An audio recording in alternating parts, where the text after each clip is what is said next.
देश में जो लोग राष्ट्रीय सुरक्षा के लिए खतरा बने हुए हैं, जो लोग लगातार भारत की संप्रभुता को चुनौती दे रहे हैं और देश में हिंसा को बढ़ावा दे रहे हैं, उन लोगों पर दायर मुकदमे, चाहे वह राम जन्मभूमि पर आतंकी हमले का मामला हो या संकट मोचन मंदिर काशी में सीआरपीएफ कैंप रामपुर का मामला हो या गोरखपुर के सीरियल ब्लास्ट का मामला, ये जितने भी मामले हैं, इन सभी मामलों में जिन आतंकवादियों के खिलाफ मुकदमे दर्ज हुए थे, उत्तर प्रदेश की सरकार ने आतंकवादियों पर दायर मुकदमे वापस ले जाते हैं।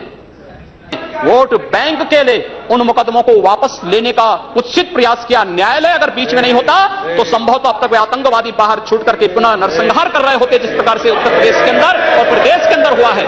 और उसके बाद भी ये कहते हैं कि सांप्रदायिक हिंसा बनी रहे। महोदय, चर्चा का विषय होना चाहिए कि आखिर सांप्रदायिक कौन है। सांप्रदायिक वह होता है जो कहता है कि मेरा इष्ट या मेरा देव या मेरा पैगंबर ही सर्वश्रेष्ठ है, उसके मानने वालों को तो जीवित रहने का अधिकार है, शेष को नहीं। मुझे लगता है वह सांप्रदायिक है। हिंदू जीवन दर्शन कभी इस बात की इजाजत नहीं देता। हमने किण्वंतो विश्वारम का संदेश दिया था, हमने सर्वे भवन्तु सुखिनः का संदेश दिया था, हमने तो इस देश के अंदर एकम सद विप्रा बहुधा वदन्ति की बात कही है। जियो और जीने दो, वह विश्वास हमारा दर्शन करता है। और दुनिया की कौन सा मजहब और कौन सा ऐसी कौम है जिसको विपरीत परिस्थितियों में हिंदू दर्शन ने अपने यहां शरण न दी हो, उसको फलने फूलने का अवसर न दिया हो? कौन सा ऐसा है दुनिया के अंदर? लेकिन आज जिस हिंदू दर्शन ने सबको शरण दी, सबको फलने फूलने का भरपूर अवसर दिया, आज जब उसी के खिलाफ षड्यंत्र होना प्रारंभ होता है तो उसे एकजुट होना तो पड़ेगा ही। मैं पूछना चाहता हूं इन लोगों से, जब भारत का मुसलमान हज यात्रा करने के लिए जाता है, उसकी पहचान तब भारतीय के नाम पर नहीं, पाकिस्तानी के नाम पर नहीं, बांग्लादेशी नाम पर नहीं, भारतीय उपमहाद्वीप का जो भी मुसलमान हज यात्रा करने के लिए जाता है, उसकी पहचान हिंदू नाम पर होती है, उसकी पहचान भारतीय, पाकिस्तान या बांग्लादेश के नाम पर नहीं। लेकिन अगर उसी हिंदू पहचान को हम इनके ऊपर यहां पर लागू करने का प्रयास करते हैं, इनको बुरा लगता है। हिंदू सांप्रदायिकता नहीं, हिंदू राष्ट्रीयता का प्रतीक है। बैठ जाइए आप।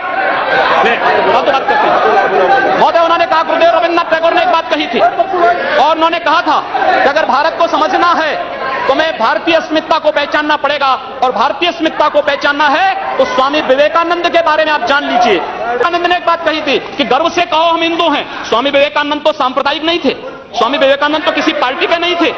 स्वामी विवेकानंद ने तो भारत का प्रतिनिधित्व किया था पूरी दुनिया के अंदर, और दुनिया के अंदर जो हिंदू आज पूरे देश के अंदर, पूरी दुनिया के अंदर अपनी सहिष्णुता के लिए पहचाना जाता था, आज उस हिंदू के साथ किस प्रकार का व्यवहार किया जा रहा है, वह कश्मीर से विस्थापित होता है।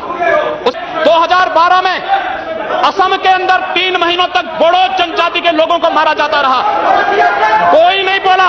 जम्मू कश्मीर के हिंदुओं के मारने पर कश्मीरी पंडितों को उनके घरों से बेदखल कर दिया गया, एक भी बार ये लोग बोले नहीं, इनको पीड़ा नहीं हुई। दुनिया के अंदर ये अपने आप में बिरला उदाहरण था, जहां पर अपने ही देश में अपने ही जानने वाले लोग विस्थापित होकर के खाना बदोश की जिंदगी जी रहे हैं। उस शर्मनाक घटना की निंदा एक भी बार इन लोगों ने नहीं की। मुंबई के दंगों पर ये लोग मौन रहे, जमशेदपुर और भागलपुर के दंगे कांग्रेस के समय हुए थे, एक भी बार इन लोगों ने उस पर चिंता व्यक्त नहीं की।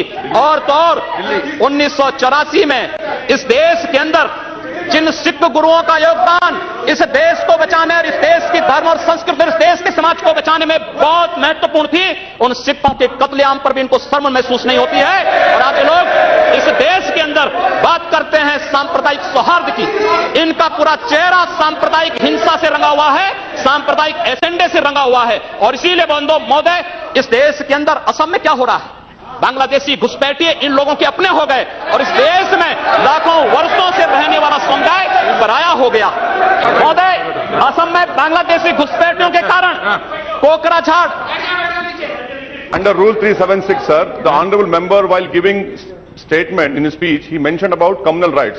I request you that 2011 he has given a figure. Those are wrong figures.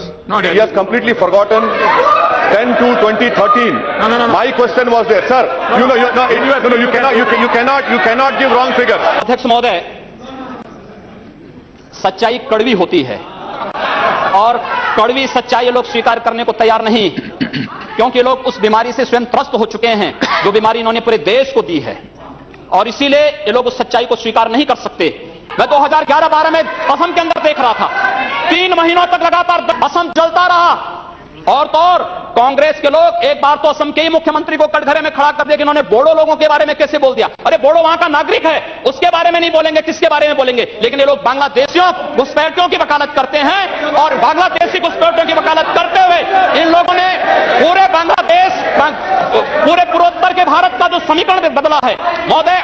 Assam के अंदर आज कोकराझार, धुबरी, चिरांग और बरबेटा जिले जो हिंसा की सर्वाधिक चपेट में हैं, कि बांग्लादेशी घुसपैठी वहां पर आकर के जमीनों पर कब्जा किए हैं। इन लोगों ने वर्क परमिट के साथ साथ उनके राशन कार्ड बनाए हैं, और बेशर्मी के साथ देश के साथ खिलवाड़ उन्होंने वहां पर उनके माध्यम से करवाया है।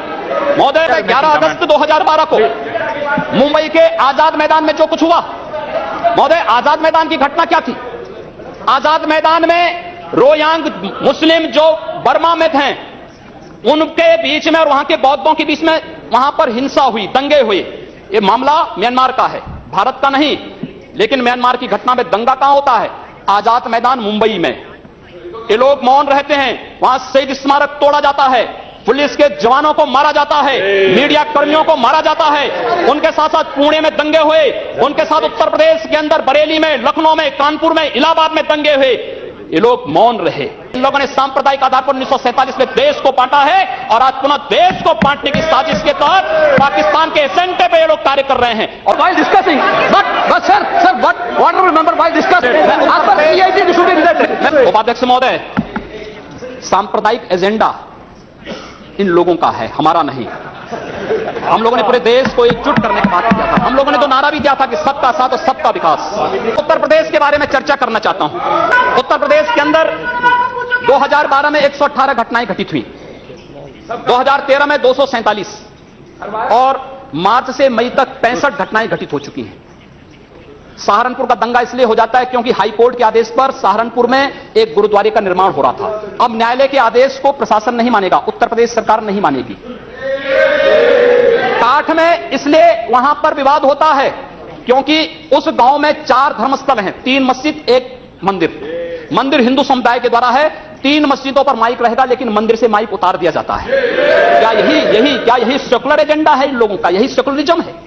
सिटिंग जज से, किसी सुप्रीम कोर्ट के सिटिंग जज से इन सांप्रदायिक दंगों की जांच करवाने के साथ साथ और राष्ट्रीय तत्वों से किनके संबंध हैं, इसकी भी जांच करा दी जाए। दूध का दूध, पानी का पानी सबके सामने आ। देश के खिलाफ, इनके खतरनाक मंसूबों के खिलाफ हम सबको लड़ना पड़ेगा। धन्यवाद।